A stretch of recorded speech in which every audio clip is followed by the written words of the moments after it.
ಕಸ ಕಸ ನಿಮ್ಮ ಕಸ ನಮ್ಮ ಕಸ 1,40,00,000 ಜನ ಬೆಂಗಳೂರು ನಗರದಲ್ಲಿ ಇದ್ದಾರೆ. 1,35,00,000 ಜನ ವಾಹನಗಳಿದೆ. ಈ ಕಸನ ಎತ್ತಾಕಕ್ಕೆ ಯಾವ್ದಾದ್ರು ಒಂದು ಕಾರ್ಯಕ್ರಮ ಮಾಡಿದ್ರಾ? ಒಂದು ಚೂರು? ನಾನು ಮುಖ್ಯಮಂತ್ರಿ ಆದ ತಕ್ಷಣ ವಸ್ತ್ರಲ್ಲೇ ನಮ್ಮ ವಿರೋಧ ಪಕ್ಷದ ನಾಯಕರು ಅವ್ರ ಪಾಪ ಅವ್ರು ಹೇಳ್ತಾರೆ 10,000 ಕೋಟಿ ರೂಪಾಯಿ ಲಂಚ ಹೊಡೆದ್ಬಿಟ್ಟಂತೆ. ನಾನು 10,000 ಕೋಟಿ ರೂಪಾಯಿ ಇನ್ನು ಟೆಂಡರ್ ಆಗಿಲ್ಲ, ಟೆಂಡರ್ ಆಗಿ ಯಾವ ರೂಪದಲ್ಲಿದೆ ಅಂತ ಇಲ್ಲ. ಇಡೀ ಆ ಮಿಷನರಿ ಎಲ್ಲ ಹಾಕಕ್ಕೆ ಬರೀ ಒಂದು 4-5 ಸಾವಿರ ಕೋಟಿ ಇರೋದು, 10 ಲಕ್ಷ ಕೋಟಿ ರೂಪಾಯಿ ಲಂಚ ಹೊಡೆದ್ಬಿಟ್ಟಿದ್ದೀನಿ ಅಂತೇಳಿ ಟೀಕೆ ಮಾಡಿದ್ರು. ಭಾಳ ಸಂತೋಷ. 10 ಲಕ್ಷ ಹೊಡಿಬೇಕಾದ್ರೆ ಇಂಥದ್ದು ಶೆಡ್ಗಳು ಒಂದು 100 ಕೋಟಿ, ಒಂದು 20 ಶೆಡ್ ಬೇಕೇನೋ, 10 ಕೋಟಿ ದುಡ್ಡು ಮಡಗಬೇಕಾರೆ. ಇರಲಿ, ಅವ್ರು ಟೀಕೆ ಮಾಡ್ತಾರೆ. ಅವ್ರು ಟೀಕೆ ಮಾಡಿದಷ್ಟು ನಾವು ಎಚ್ಚರಿಕೆಯಿಂದ ಇರಬೇಕು. ಟೀಕೆಗಳನ್ನು ನಾನು ಸ್ವಾಗತ ಮಾಡ್ತೇನೆ, ಹೋರಾಟಗಳನ್ನು ಸ್ವಾಗತ ಮಾಡ್ತೇನೆ. ಅದೇ ನಮಗೆ ಒಳ್ಳೆ ರೀತಿ ಮಾರ್ಗದರ್ಶನದಲ್ಲಿ ನಡಿಲಿಕ್ಕೆ ಹುಮ್ಮಸ್ಸಾಗಿ ಜನರ ಬದುಕಿನಲ್ಲಿ ಉಳ್ಕೊಳ್ಳಿಕ್ಕೆ ಈ ಕಾರ್ಯಕ್ರಮ ಮಾಡ್ತಾ ಇದ್ದೇವೆ.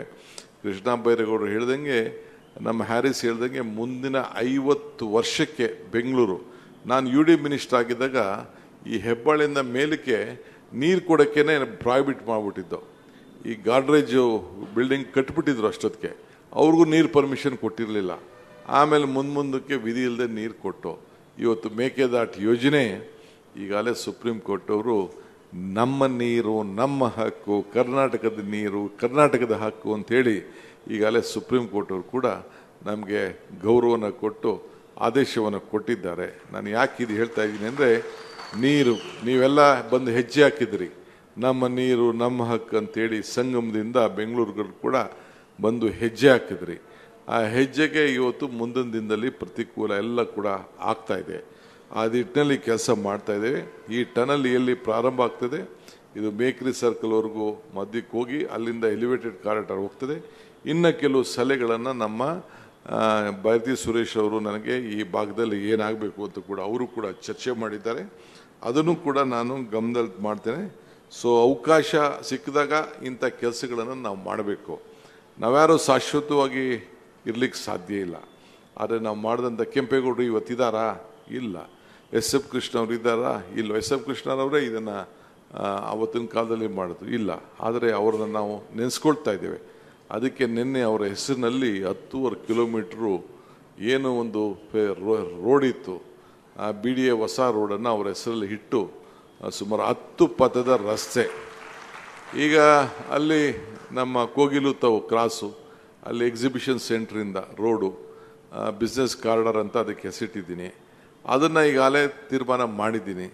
ಯಾಕೆ 2006ರಲ್ಲೋ 5ರಲ್ಲೋ ನೋಟಿಫೈ ಮಾಡಿದ್ದು ಯಾಕೆ ಮಾಡೋಕ್ಕಾಗಲಿಲ್ಲ? ಆವತ್ತಾಗೋಗಿದ್ರೆ ಬರೀ 2,300 ಕೋಟಿ ರೂಪಾಯಿ 3,000 ಕೋಟಿಗೆ ಆಗ್ತಿತ್ತು.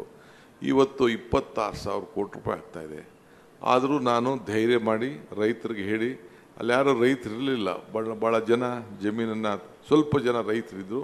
ಅವ್ರು ಒಳ್ಳೆ ಬೆಲೆ ಕೊಟ್ಟು, TDR ಕೊಟ್ಟು, FIR ಕೊಟ್ಟು, ಎಲ್ಲ ಏನೇನು ಬೇಕೋ ಒಳ್ಳೆ ಬೆಲೆ ಕೊಟ್ಬಿಟ್ಟು ಅದನ್ನು ಕೂಡ ಈಗ ಮುಂದುವರಿಸ್ತಾ ಇದ್ದೀವಿ. ಒಟ್ಟು 123 ಕಿಲೋಮೀಟ್ರು ಬೆಂಗಳೂರು ಸುತ್ತಮುತ್ತಲು ಹಿಂಗೆ. ಯಾಕೆಂದರೆ ಬೆಂಗಳೂರಿನ ಡಿಕಂಜೆಸ್ಟ್ ಆಗಬೇಕು. Time is money. ಟನಲ್ ಹೋಗೋರು ಕೆಲವರು ದುಡ್ಡು ಕೊಟ್ಬಿಟ್ಟು ಹೋಗ್ತಾರೆ. ನಿಮಗೇನು ತೊಂದರೆ? ಟೈಮ್ ತಾನೇ ಮುಖ್ಯ. ಬರೀ ಗಾಡಿಗಳಲ್ಲಿ ಇರೋಕ್ಕೆ ಸಾಧ್ಯನಾ? ಅದಕ್ಕೆ ಎಲ್ಲ ಥರದ ತೀರ್ಮಾನಗಳನ್ನು ಕೂಡ ಮಾಡಿದ್ದೇವೆ. ಹಿಡಿದ ಕೆಲಸನ ಮಾಡಬೇಕು. ಸಮಯ ಭಾಳ ಇಂಪಾರ್ಟೆಂಟು. ಏನು 12 ಇರೋ ಬೆಳಗ್ಗೆ 9 ಗಂಟೆ ಮೇಲೆ 5 ಗಂಟೆ 6 ಗಂಟೆ ಒಳಗಡೆ, ಅಷ್ಟರೊಳಗಡೆ ಜನ ಕೆಲಸ ಮಾಡಬೇಕು. ರಾತ್ರಿ ಹೊತ್ತು ಮನೆ ಸೇರ್ಕೋಬೇಕು. ಅದಕ್ಕೆ ನಾವು ಏನು ಸಹಾಯ ಮಾಡಬೇಕು ಇರೋದು ಏನು ಅವಕಾಶ ನಮಗೆ? ಜನರ ಸೇವೆ ಮಾಡಬೇಕು ಅಂತ ಅವಕಾಶನ ಈ ಟೀಕೆ ಮಾಡೋರು ಅವ್ರು ಹೇಳ್ದಂಗೆ ಒಂದು ಕೆಲಸ ಮಾಡಲಿಲ್ಲ. ಒಂದು ಲಾರಿ ಕಸನ ಅದನ್ನು ಸುಡುವಂಥ ಕೆಲಸ ಆಗಲಿ, ಅದರಿಂದ ಇದನ್ನು ಗೊಬ್ಬರ ತಯಾರು ಮಾಡೋವಂಥ ಕೆಲಸ ಆಗಲಿ, ಅದರಿಂದ ಕರೆಂಟ್ ಮಾಡೋಂಥ ಕೆಲಸ ಪಾಪ BJP ಸ್ನೇಹಿತರು, ಅಲ್ಲಿ ಜನತಾದಳದವ್ರ ಸ್ನೇಹಿತರು ಯಾರು ಏನು ಮಾಡಲಿಲ್ಲ.